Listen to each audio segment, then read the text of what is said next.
welcome to Little Learners. Today I'm going to go through some common phonics mistakes that you might be making and hopefully help you to be aware of them so that you can be helping your child or your students with their phonics more effectively.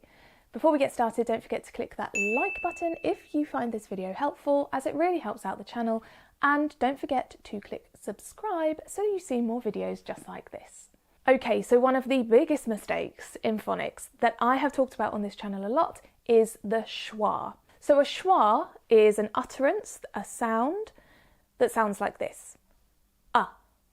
So if you are saying the sound for M, which is if you're mispronouncing it and adding a schwa, it sounds like this, m.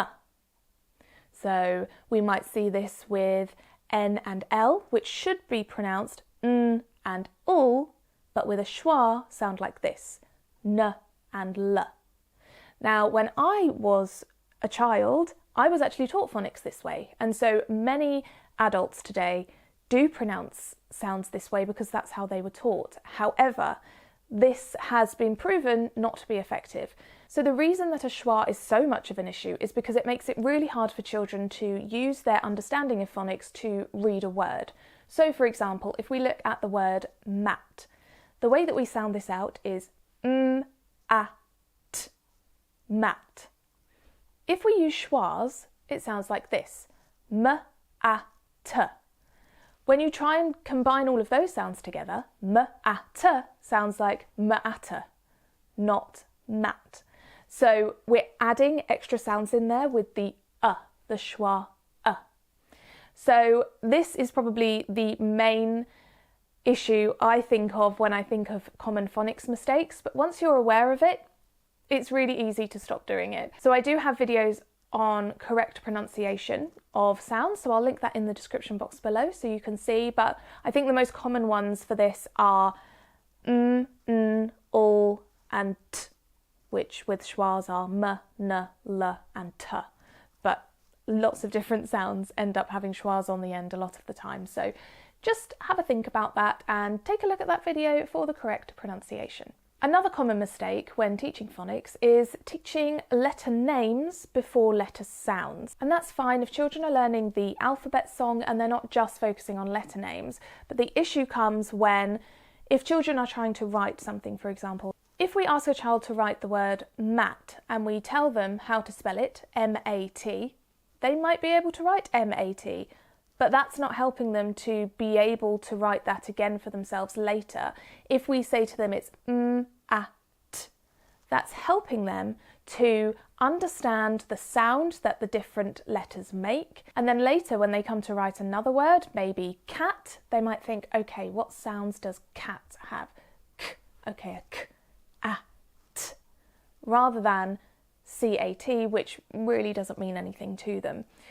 And when we're teaching phonics, we don't want children to become confused between the letter name and the letter sound, so we do focus on the letter sound the most, but of course we do introduce those letter names as well. This also links to things like resources for phonics, or even things that you might display in children's rooms. You might have a chart that has different animals that start with every letter of the alphabet.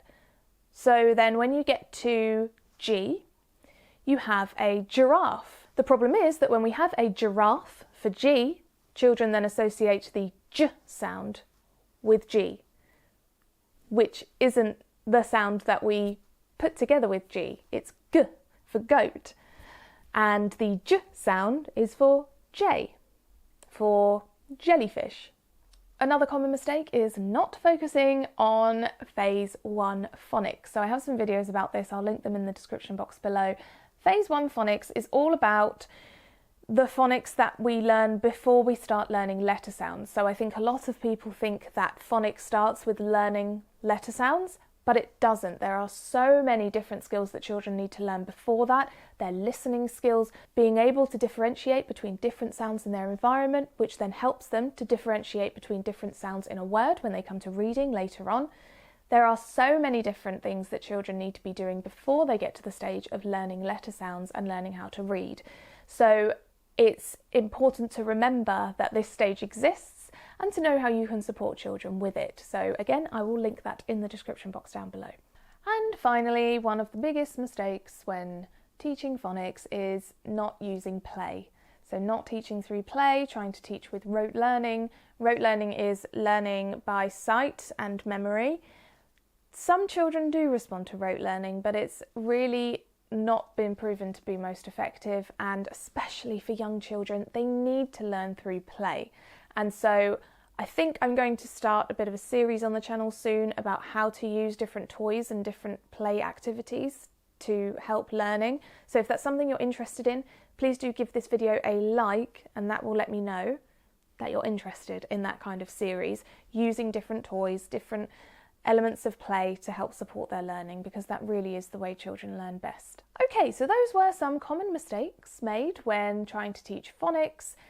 If you have any others that you can think of, please leave them in the comments below. If you have any questions, leave those in the comments below as well.